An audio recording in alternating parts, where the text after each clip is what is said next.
I didn't realize until yesterday that there are 5 FBI field offices that are investigating the Clinton Foundation, that even when Comey was saying, we're not going to go forward on emails, he didn't say anything about over here where they had decided they were going all out with 5 different field offices investigating the foundation for fraud and corruption.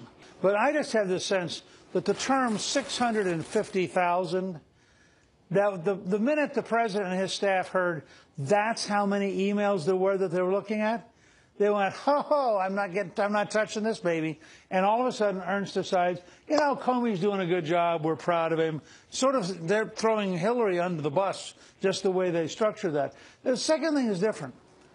Forget any one thing that happens the next 8 days. But think about this, Mr. Gingrich. 18 U.S.C. 2071. Concealment, removal, mutilation, government records, an attempt to evade. Even just the mishandling is a crime. Removal is a crime. If placing it on an unsecure server, that's a crime. 39 times, she can't recall.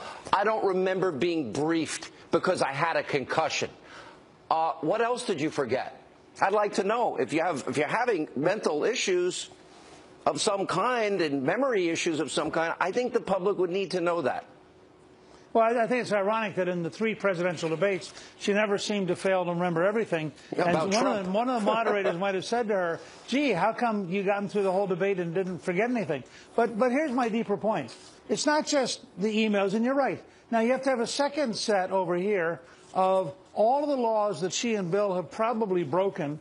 If you simply take the memo that was written for them, that in 12 pages outlines, in essence, a criminal organization. I think it was Rudy Giuliani who compared it to the Gambino family and said, look, this is why we have RICO as a statute for organized crime. He said, case by case, and Andy McCarthy, who prosecuted the 1993 World Trade Center bombing, has said the same thing. This is a standard RICO organized crime case. But here's my point to the American people.